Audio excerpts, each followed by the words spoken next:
Bismillah.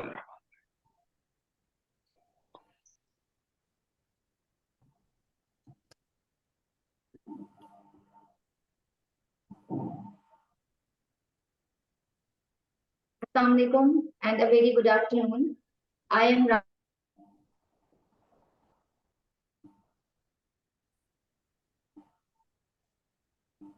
so keeping in view the recent judgment passed by Supreme Court of Pakistan, in which Supreme Court has declared trials of civilians in military courts as unconstitutional and abolished a 56 years old law, Section 2 of the Pakistan Army Act 1952. And in the light of this decision by Supreme Court, we at class felt an imminent need to hold a webinar on this subject matter and to have very insightful discussion on the subject matter. We have two very distinguished guests with us, Advocate Nabi Hayat Malik Saab, President Islamabad High Court Bar Association, and Mr. Barrister Ahmed Soda, Senior Founding Partner of Ahmed Soda Law Firm. So I welcome all of you on board, sir. And now I would like to hand over the session to our Executive Director, Mr. Rahman Azhar, for this session today. Thank you. Thank you so much, Rabia. दोनों मेहमानों का बहुत शुक्रिया। पंचोटा साहब is always there for us. इनसे हम final points of law पे guidance हम लेते रहते हैं। और नवीद मलिक साहब, thank you so much, grateful for your time. मैं नवीद मलिक साहब आपसे जरा डिस्कशन स्टार्ट करना चाहता हूँ। देखिए, इस पर पॉलिटिकल तो एक ये है व्यू पॉइंट, लेकिन I wanted to centre basically wanted to have academic discussion on a constitutional issue, और जो शायद सिर्फ हमारा इशू नहीं है, बाकी दुनिया में भी जो है वो इसमें जूरिस्प्रूडेंस पे जब भी बात होती है तो मिलिट्री कोर्ट्स पे बहुत ज्यादा बात होती है। तो first I want to know your take on the decision. किस तरह से देखते हैं इस फैसले को?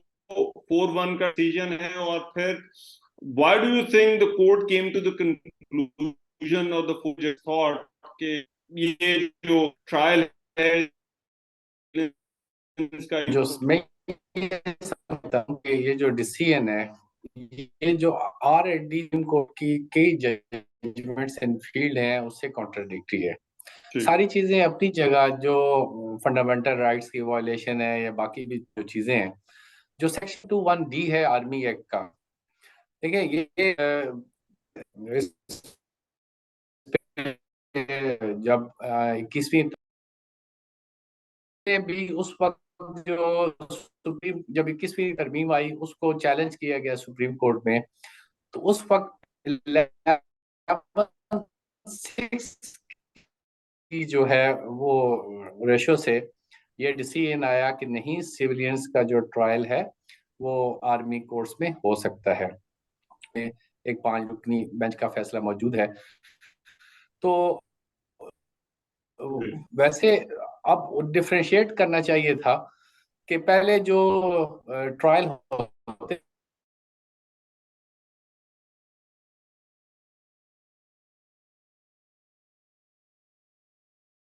सेक्शन 21D को अनकॉन्स्टिट्यूशनल डिक्लेयर करना, मैं ये समझता हूँ ये गलत है। अगर उसको वो डिफरेंशिएट कर देते कि ये हो, इस तरह का वाकयात होगा, तो फिर वो इन्वॉल्व उनके ट्रायल हो सकता है। लेकिन आम जो पाकिस्तानी है या जो जिस तरीके से, आपको लगता है कि इसकी कोई जरा ब्रॉडर रेपरकशंस भी हो सकती हैं? अगर 21D को ही उन्होंने नल एंड वॉइड कर दिया है और उन्होंने कहा है कि वो अनकॉन्स्टिट्यूशनल है, तो फिर तो इसका मतलब ये है कि जो मिलिट्री एक्ट है वो सिर्फ मिलिट्री पर्सनल होगा, तो फिर उसके लिए होगा, उसके अलावा कोई इसमें नहीं आ सकता। बिल्कुल, क्योंकि सिविलियन की डेफिनेशन तो बहुत ब्रॉड है। जी बिल्कुल ऐसी ही है। और उस पे इससे मैं ये समझता हूँ कि जो दहशतगर्द हैं उनके हौसले बढ़ेंगे। उन्हें पता होगा, क्योंकि एक खौफ आर्मी कोर्ट का जरूर होता है कि अगर कोई इस तरह का केस आर्मी कोर्ट्स में चला गया तो वहां पे फिर वो ये जो नॉर्मल कोर्ट्स में हम टैक्टिक्स इस्तेमाल कर सकते हैं या बाकी जो चीजें करते हैं, वहां पे ये पॉसिबल नहीं होता। वहां पे स्पीडी ट्रायल भी होता है, वहां पे सजा भी होती है, वहां पे उसकी जो है उस पर अमल दरामद भी होता है। तो एक खौफ या एक चीज जरूर मौजूद थी जो एक्चुअल दहशतगर्द है कि अगर कोई इस तरह का कोई वाकया हुआ तो वो हमारा इस तरीके से आर्मी कोर्ट्स में भी ट्रायल हो सकता है। लेकिन इस जजमेंट के जरिए से जब जी आप कर लीजिए बात। मैंने कहा इस जजमेंट के जरिए से जो सेक्शन 21D को ही गैर अनकॉन्स्टिट्यूशनल डिक्लेयर कर दिया गया, मैं ये समझता हूँ कि वो शायद आगे सस्टेन ना भी कर सके आगे जब इसको चैलेंज करेंगे, लेकिन ये मेरी नजर में ये गलत है। ठीक है। अच्छा, मैं इसमें जरा राइट टू फेयर ट्रायल वाले पे आगे करेंगे बात। पंसोटा साहब, I know your take on this. It's a very unpopular idea कि सिविलियंस का जो ट्रायल है किसी भी जो डेमोक्रेटिक वो जो जहां पर हम बात करते हैं नॉर्म्स की, लेकिन एक आर्गुमेंट ये भी है जो मिलिट्री कोर्ट्स के साथ साथ चलता है, दुनिया भर में चला है, कि एक्सेप्शनल सर्कमस्टांसेस में आप ये कर सकते हैं। So why do you think के जजेस ने उस आर्गुमेंट को जो है वो नहीं माना कि these are some exceptional circumstances जिसके अंदर जो है वो ये ट्रायल जो है वो हो सकता है? सर, पहली तो बात यह है कि हमें मैंडेट समझना है of military laws as oppose to the civil law generally जो पाकिस्तान के अंदर इन्फोर्स है, और इसकी एक एक्सटेंशन समझाने के लिए जो कि स्ट्रिक्टली लीगल नहीं है। अगर आप देखें जो कंटोनमेंट का सारा कॉन्सेप्ट है, शहर से बाहर कंटोनमेंट को अलहदा रखना, मिलिट्री के मामला को अलहदा रखना, उसके पीछे एक लॉजिक है, एक रीजन है, और वो इसलिए है कि सिविलियन इश्यूज उनके साथ कभी इंटरमिंगल ना हो। अच्छा, अब प्रॉब्लम यहाँ पर ये आई थी, आपने मेरे से बात की एक्सेप्शनल सर्कमस्टांसिस की। सबसे पहले तो अंडरस्टैंड करना ये जरूरी है, मेरे बड़े भाई हैं, बड़े उनका प्यार है, मैं इज्जत भी बड़ी करता हूँ, कि उन्होंने जिक्र किया जो रावलपिंडी बार एसोसिएशन का केस है। देखिए, वहां पर आइन की तरमीम के थ्रू, सनसेट क्लॉज के थ्रू 2 साल के लिए मिलिट्री कोर्ट्स जो है उनको बनाया गया था। उस जजमेंट की भी अगर आप तफसील पढ़ें सारी की सारी, उसमें ये कहा गया कि मिलिट्री कोर्ट्स का जो कयाम है उसको किसी तरह सपोर्ट नहीं किया गया, पर चूंकि एक आईनी तरमीम में एक्सेप्शनल सर्कमस्टांसेस थे और एक्सटर्नल फैक्टर्स को आपने पनिश करना था और हंगामी बुनियादों पर, लिहाजा उसकी इजाजत दी गई। अब इस टाइम जो रैशनल कंपेयर किया जा रहा है वो ये किया जा रहा है कि चूंकि आईनी तरमीम के थ्रू इजाजत मिल गई थी, तो लिहाजा इस वक्त जो मिलिट्री ट्रायल्स के थ्रू अचीव करने की कोशिश की जा रही थी 9 मई के वाकये के खिलाफ, जो कि वंस अगेन एक बहुत गंदा वाकया है पाकिस्तान की हिस्ट्री में, जिसको जितनी सख्त से सख्त सजा दी जाए कम है। लेकिन मेरा उस पर टेक ये है कि जब आप उसके अंदर जो इन्वॉल्व लोग हैं सिविलियंस, उनको मिलिट्री के मामलात में लाके सजा देंगे, तो पाकिस्तान की सारी जो जूरिस्प्रूडेंस है, जिसमें शेख लियाकत हुसैन के सबसे सरफहरिस्त है, और उसके अलावा बेशतर और जजमेंट्स हैं जो कि ये कहती हैं, जो प्रिंसिपल ये होल्ड करती हैं कि एक सिविलियन को आप उसमें ट्राई नहीं कर सकते। अब यहाँ पर बिल्कुल आमिर साहब की बात सही है, उन्होंने एक डिस्टिंग्विश जो करने की बात की, मैं भी समझता हूँ कि वो एक जजमेंट में थोड़ी सी कमी है कि ये एक तो मैं किसी भी प्रोविजन को स्ट्राइक डाउन करने के हक में नहीं होता। मैं I am one come from that अच्छा। स्कूल ऑफ थॉट कि पार्लियामेंट के पास इख्तियार है लेजिस्लेट करने का, हम्म। लेकिन यहाँ पर उसको रीड डाउन, और हम आप तो खुद वकील हैं, समझते हैं कि एक रीड डाउन करने का कॉन्सेप्ट होता है या एक रीड इन करने का कॉन्सेप्ट होता है, और वो किया जा सकता अच्छा। था कि डिफाइन कर देते क्लास ऑफ सिविलियंस। लेकिन ये फॉर श्योर जो सिविलियंस को ट्राई किया जा रहा था, ये एक तो आईनी और कानूनी तौर पर गलत है, और दूसरा मैं एक और एंगल इस पर लेता हूं जो कि शायद मैंने देखा है बहुत कम लोगों ने उस पर सोचा है, कि इसको जी। Let's think about this trial from the military's point of view. Pakistan की मिलिट्री इंस्टॉलेशन अटैक हुई, और कोई भी इदारा स्पेशली मिलिट्री ये चाहेगा, जिनकी ट्रेनिंग ये होती है कि कभी भी अगर उन पर अटैक हो तो वो रिटेलिएट करेंगे, यहाँ पर लीगल रिटेलिएशन है। अगर वो मिलिट्री कोर्ट्स बना के रिटेलिएट करते हैं और उसमें सजा दी जाती है, तो पाकिस्तान में मिलिट्री कोर्ट की जो कन्विक्शंस हैं, अपार्ट फ्रॉम एपीएस जो हमारा वाकया था उधर वाला, पेशावर वाला, उसके अलावा तो मोस्टली कन्विक्शन सेटिसाइड हुई है पेशावर हाई कोर्ट से, लाहौर हाई कोर्ट से, आपकी हाँ, सुप्रीम वो कोर्ट वकार से। सेठ तो साहब वाली मकसद डिसीजन भी जो है हाँ, वो है एग्जैक्टली सो मैं फाइनल वो पॉइंट पर आ रहा हूं कि जब आपके मुल्क में एंटी टेररिज्म का कानून मौजूद है, जिसके अंदर ट्रायल टाइम बाउंड है, फिर उसकी अपील भी टाइम बाउंड है, और आप 10-15 दिन में अच्छा। ट्रायल खत्म करवा सकते हैं, नहीं, तो मगर अब आप थोड़ा सा उसको इसमें देखिए फैसिलिटेट क्यों दो नहीं करेंगे? चीजों, अब जाहिर बात है, वेटिंग फॉर द डिटेल्ड उसके ऊपर क्या आता है, लेकिन सिविलियन की डेफिनेशन जो है वो कैसे होगी, और फिर मिलिट्री इंस्टॉलेशन की डेफिनेशन जो है वो किस तरह से होगी, और अगर क्या अदालत आपको लगता है ये फ्यूचर कोर्स सेट करेगी कि लेट्स से, अब तो क्योंकि आपने कहा पहले अलग अलग थे लेकिन अब ये इतने इंटरमिंगल हो गए हैं कि इनको पाकिस्तान में कैंट को अलग करना जो है वो बड़ा मुश्किल होगा। सो डू यू एक्सपेक्ट कि इस पर भी जो है वो कोई चीज सामने आएगी या आनी चाहिए as far as definitions are मेरा ख्याल है कंसर्न? कि जो भी आना चाहिए वो कानून की फॉर्म में आना चाहिए। जजमेंट्स में ये काम नहीं है किस किस्म की क्लासिफिकेशंस बनाई जाएं, क्योंकि वो फिर कल को तनकीद होती है। वो किसी ना किसी हम्म। इदारे से। अगर आज मिलिट्री की साइड पर बात जाएगी तो दूसरी साइड से तनकीद होगी, अगर दूसरी साइड पर जाएगी, जिस तरह इस वक्त जजमेंट जो है, मैं भी शायद अगर इस्तगासा का वकील हूं या इस्तगासा की तरफ से हूं तो मैं इस जजमेंट को पसंद ना करूं, क्योंकि मेरा मकसद यहाँ पर मिलिट्री कोर्ट्स बनाना नहीं है, पाकिस्तान के उन अनासर को सजा देना है जिन्होंने उस दिन एक बड़ा गलत एक्ट किया। लेकिन सवाल यह है कि हर ठीक। कानून का एक प्रियम्बल होता है, जिस तरह स्पेशल लॉज बनाए जाते हैं स्पेशल, इसी तरह मिलिट्री लॉ एक स्पेशल लॉ है, उसका प्रियम्बल जिसमें ट्राई करने का है मिलिट्री ऑफिसर हम्म। और ऐसे वाकयात जिसमें स्पाइंग है आपके मुल्क के अंदर, ऐसे ठीक है। वाकयात हो सकते हैं जिनसे मिलिट्री की effective working comes to a halt. यहाँ पर तो अभी ये चीज भी डिबेटेबल है कि जहां पर अटैक्स किए गए उनमें कुछ तो मिलिट्री इंस्टॉलेशंस हैं, कुछ डेफिनेशन में आती हैं नहीं आती, इसको एक अटैक ऑन द ठीक। स्टेट लिया जाएगा, इसकी डेफिनेशन क्या मिलिट्री के अंदर हम्म। एक खुदा ना खास्ता म्यूटनी कराने के मुतरादिफ है, ये क्या है, सब ये भी सारी चीजें अनक्लियर हैं जो कि अच्छा, ये ट्रायल में सीधी बिल्कुल होंगी। बिल्कुल वैसे है जिस तरह से अब हम उस पर बहुत बात करते रहे लीगल सर्कल्स में। जब तालिबान यहाँ पर स्कूलों पर अटैक करते थे, तो वो नेचुरली तो वो वॉर क्राइम इंटरनेशनल लॉ में कंसिडर होता है इफ यू डिस्ट्रॉय स्कूल, लेकिन उनको जो एफआईआर उनकी हुई वो सारी पाकिस्तान के लोकल लॉज के मुताबिक हुई, और उसमें बजाय इसके कि हम वो रूट इख्तियार करते हैं, हम इस रूट पर गए कि जहां पर हमने कहा ये सरकारी इमलाक को डैमेज कर रहे हैं। अच्छा, और इस पे 9/11 के बाद एक बड़ी पॉइंट बहस मैं हुई, ऐड कर लेकिन दूं इधर, एक छोटा सा नवीद। पॉइंट मैं ऐड करना चाहूंगा, सॉरी मैं नवीद साहब की इजाजत से मैं एक छोटा सा हाँ। पॉइंट ऐड करना चाहूंगा। जब एंटी टेररिज्म का कानून आया था तो इसका बुनियादी मकसद था टेररिस्ट को डील करना, और टेररिस्ट का मतलब था जो जी। पाकिस्तान की सालमियत पर अटैक करते हैं। आहिस्ता आहिस्ता इसके अंदर सेक्शन 6 में इतना कुछ डाल दिया गया कि आज की डेट में हर सियासतदान को आप इसमें पकड़ हाँ, सकते वो हैं, ठीक। हर बंदे को पकड़ वो सकते हैं, हर चीज डाल दी, जिसका नुकसान ये हुआ वो कि इसमें बुनियादी दहशतगर्दी का बहुत सारी चीजें जेपरडाइज इसके होता अंदर है, आ और फिर सुप्रीम मैं कोर्ट को एक जजमेंट मैं भी देनी जरा पड़ेगी। इसमें मैं समझता हूँ मिलिट्री के टाइम जरा कानून हमारे में भी पास ये कम है। प्रॉब्लम आ जाएगा। सर सॉरी हाँ, सॉरी। मैं टाइम जरा कम है, वेरी क्विकली। ये राइट टू फेयर ट्रायल, क्योंकि ये नवीद साहब सबसे ज्यादा इस पे बात होती है। जी how sir. Do you see ये जो 10A की जो गारंटी है, इसको और मिलिट्री कोर्ट को, क्योंकि मिलिट्री कोर्ट जहां जहां अनकॉन्स्टिट्यूशनल करार दी गई है, चाहे वो अमेरिका हो या कहीं और हो जहां पर रेगुलर कोर्ट्स ने फैसले दिए, उसमें सबसे बड़ा आर्गुमेंट यही होता है राइट टू फेयर ट्रायल नहीं है। जी, दो बातें होती हैं, बल्कि राइट टू फेयर ट्रायल नहीं है और आगे उसको जो ड्यू प्रोसेस है शायद वो कंप्लीट करने का मौका नहीं मिलता। मैं एक सेकंड के लिए हाँ। सिर्फ परसोड़ा साहब की बात का जवाब दे दूं कि मैंने भी जो शुरू में बात की, मैंने यही बात की है कि उनको इस सेक्शन को जो है वो अनकॉन्स्टिट्यूशनल डिक्लेयर नहीं करना चाहिए था, वो डिफरेंशिएट कर देते कि हम्म। एक्चुअल दहशतगर्द जो है उनके वो इस तरह का कोई वाकया होगा तो वो ट्रायल हो सकते हैं, और जो सिविलियंस हैं, मैं आप जैसे आपने शुरू में बात की कि किसी सियासी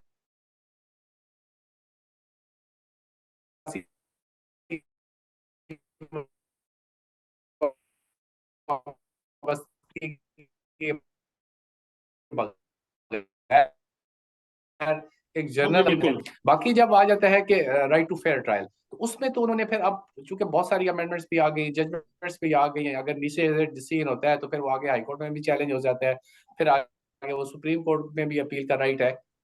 तो मेरा ख्याल है कि उनको एक फेयर ट्रायल का और फिर आगे जो 10A का जो है कॉन्स्टिट्यूशन का जो राइट टू फेयर ट्रायल है वो हासिल है।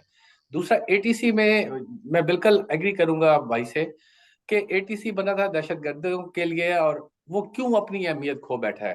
एक तो ये है कि जो उस पर मुकर्रर टाइम है, उस मुकर्रर टाइम में आज तक मैंने नहीं देखा कि कोई ट्रायल मुकम्मल होता हो, और वो अपनी अहमियत भी इसी वजह से खो बैठा है कि जिसको आपने रगड़ना है उस पे आप एटीसी लगा के उसको दहशतगर्द बना दें।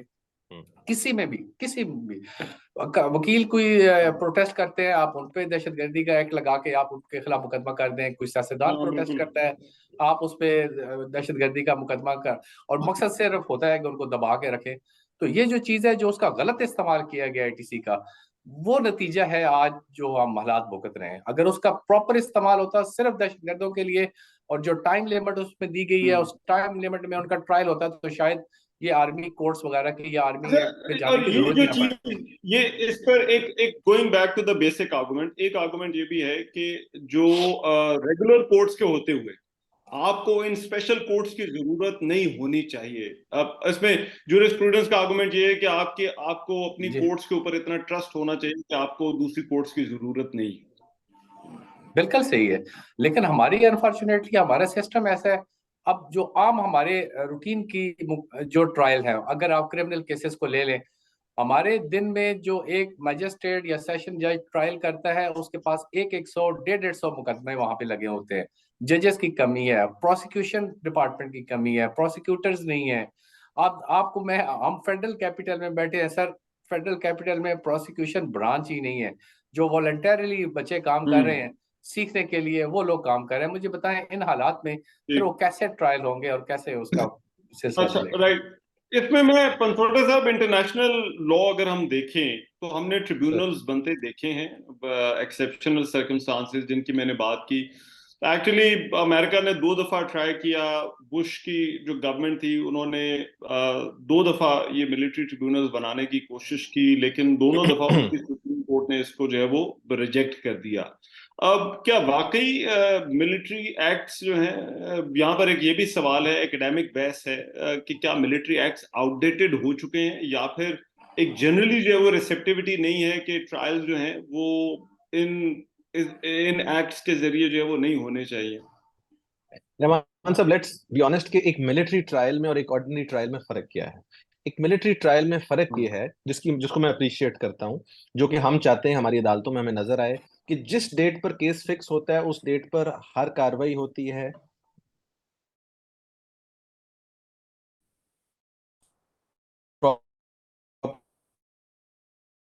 पर फैसला। मैं भी ये चाहूंगा, खुदा ना खास्ता अगर मेरा कोई केस हो, कि मुझे जल्दी फैसला मिले और इंसाफ मिले। विच इज वाई मुल्क में जब एक्स्ट्रॉर्डनरी वाकयात होते हैं तो आपको मिलिट्री कोर्ट्स के कयाम की बात होती है, ताकि उनको सजा दे के हम अमल उस पर करें। अच्छा, अब क्रिमिनल लॉ का एक प्रिंसिपल है, it is not the severity of the punishment but certainty of the punishment, जो कि ऑफेंस को होने से रोकती है।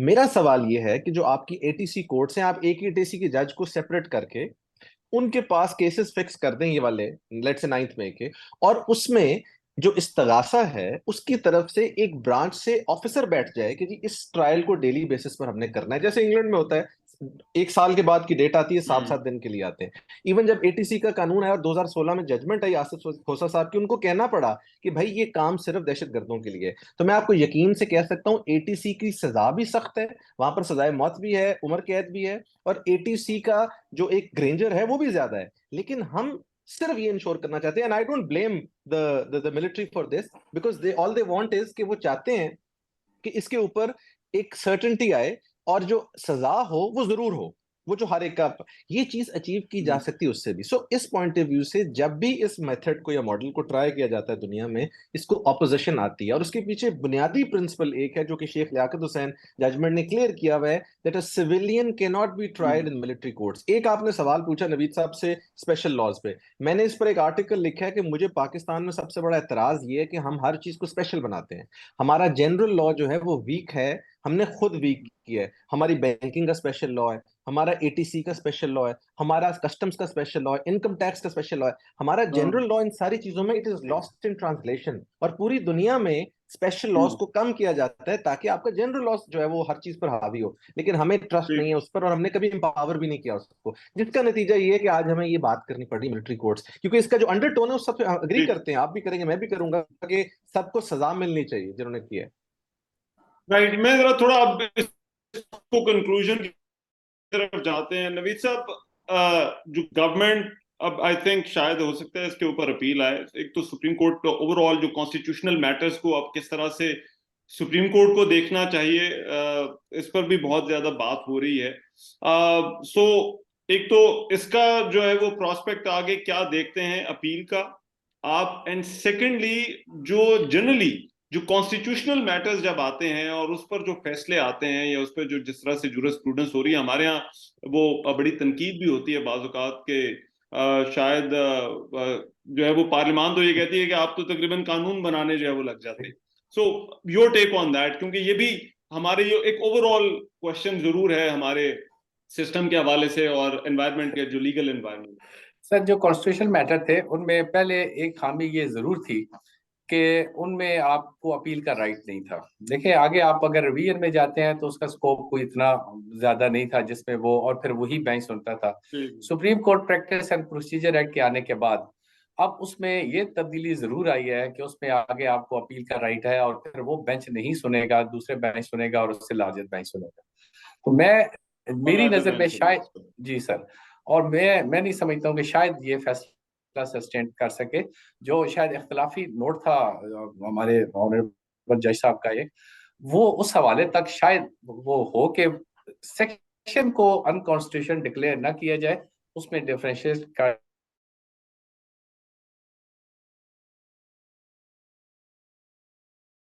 सकता है, और कौन से सिविलियंस हैं जिनका ट्रायल जो है आर्म कोर्ट्स में या स्पेशल कोर्ट्स में जो है वो होना चाहिए। आई थिंक सो ये फैसला आगे स्टैंड करता हुआ नजर नहीं आता। अच्छा। और ओवरऑल सुप्रीम कोर्ट जो कॉन्स्टिट्यूशनल इंटरप्रिटेशंस का मामलात को जो है वो देख रही है, your take on that? Sir आप देखिए, आप ऑनरेबल जो चीफ जस्टिस साहब मौजूदा आए हैं, उनके आने के बाद जो तब्दीलियां थोड़ी सी नजर आ रही हैं वो शायद बेहतरी की तरफ ले जाए। एक थोड़ा सा सिर्फ अभी जो आजकल है, थोड़ा सा उनका जो एटीट्यूड है टुवर्ड्स लॉयर, उसमें थोड़ा सा अभी जो एसोसिएशंस हैं उनको जरूर ये अपना एक है कि वो थोड़ा सा इतना बेहतर होना चाहिए कि अच्छा। जो भी लॉयर पेश होता है, is officer of the court, उसको ड्यू रिस्पेक्ट देनी चाहिए, फैसला जो भी हो। लेकिन लॉयर जब भी कोई कोर्ट में अपीयर होता है, उसका ये मकसद नहीं होता कि इस केस का ये फैसला हो या इस केस का ये फैसला हो। वो सिर्फ ये चाहता है कि रिस्पेक्ट से उसको सुना जाए और उसके बाद उस पर जो मर्जी है डिसीजन दे दिया जाए। थोड़ा सा आजकल बट ही ये इज वन जरूरी ऑफ दोज जजेस के जो कि एकेडमिकली बड़े स्ट्रॉन्ग समझे जाते हैं अपने फैसलों के हवाले से, जो फैसले उन्होंने जी बिल्कुल, लिखे इसमें हैं, कुछ हक। क्योंकि ये भी बड़ा इंपॉर्टेंट होता है। सो पंसोटा जी साहब, what is your take on overall Supreme Court taking up constitutional interpretations? क्योंकि हमने देखा है 63A वाला जो फैसला आया उसके बाद भी बड़ी तनकीद हुई, फिर और भी ये हमने पिछले 1.5-2 साल में बहुत सारे आईनी मामलात सुप्रीम कोर्ट में जो है वो जाते हुए देखे हैं। सो डू यू थिंक हमको बेहतरी की तरफ जा रहे हैं, सिस्टम रिफाइन होने की तरफ जा रहा है? देखिए, जहां तक सुप्रीम कोर्ट का आईनी मामलात को टेकअप करना है, मैं तो बुनियादी तौर पर उसके हक में नहीं हूं। मैं समझता हूं कि ये मामला पार्लियामेंट को डील करना चाहिए, और जहां पर कोई ऐसा इबाम हो वो जाए। यहाँ पर तो हर चीज सुप्रीम कोर्ट ने टेकअप की, आलू टमाटर के रेट से लेके हर चीज, इलेक्शन इलेक्शन सब कुछ आप देखते हैं कि सुप्रीम हाँ कोर्ट में बिल्कुल। जाता है। And I think there should be a deterrence. पूरी दुनिया में ये कॉन्सेप्ट नहीं है, पाकिस्तान में ही है कि मैं 1843 करके तो जो मर्जी मेरा दिल है मैं जाके वहां पर रिसर्च करूं। सो इसके तो मैं बुनियादी तौर पर खिलाफ हूं। जहां तक इस केस के फैसले का ताल्लुक है, उस पर ऑफ कोर्स एक लार्जर बेंच बनेगा। उसमें ये भी इंटरेस्टिंग होगा देखना कि चीफ जस्टिस साहब जो है उन्होंने बड़ा क्लियरली अपना व्यू दिया हुआ है मिलिट्री कोर्ट्स पर। तो लेट्स सी कि वो बैठना चाहेंगे कि नहीं बैठना चाहेंगे। मेरे नजदीक उनको बैठना चाहिए, क्योंकि बहुत बड़ा फैसला है, पाकिस्तान की हिस्ट्री में इसकी कॉन्टेशंस होंगी, और उसको बिल्कुल बैठना चाहिए। तीसरा, मैं बिल्कुल एग्री करता हूँ नवीद साहब से कि हमारा जो चीफ जस्टिस साहब है उनको हम सब हम उनको चाहते हैं कि बताएं कि वकील जो है वो एक बड़ा इज्जत की जगह होता है, और उसके साथ जब आप ड्रेस करें तो वो थोड़ा सा आपको एहतियात करनी पड़ेगी, क्योंकि वकील भी एक ऑफिसर ऑफ द कोर्ट है, और हम वहां सिर्फ इज्जत के लिए जाते हैं। लेकिन अगर हमें वहां पे ट्यूशंस मिलेंगी और इस किस्म की चीजें होंगी तो वो that is something that I disagree with. फिर आपने ये कहा कि ये एकेडमिकली बड़ी स्ट्रॉन्ग जजमेंट्स हैं, प्रिंसिपली बड़ी स्ट्रॉन्ग जजमेंट्स हैं, एकेडमिक की हद तक I will reserve my comments. अच्छा। अच्छा, ठीक है, चलें, we will leave that for another webinar. शुक्रिया thank you. Pansota thank you sir. साहब और नवीद मलिक साहब, really a pleasure having you, and thank thank you you for making us understand this judgment. Thank thank you you so sir. much, thank you sir. both of you, sir. We'll thank hope you. to collaborate with you for future events. Thank you. Allah Hafiz. Allah Hafiz.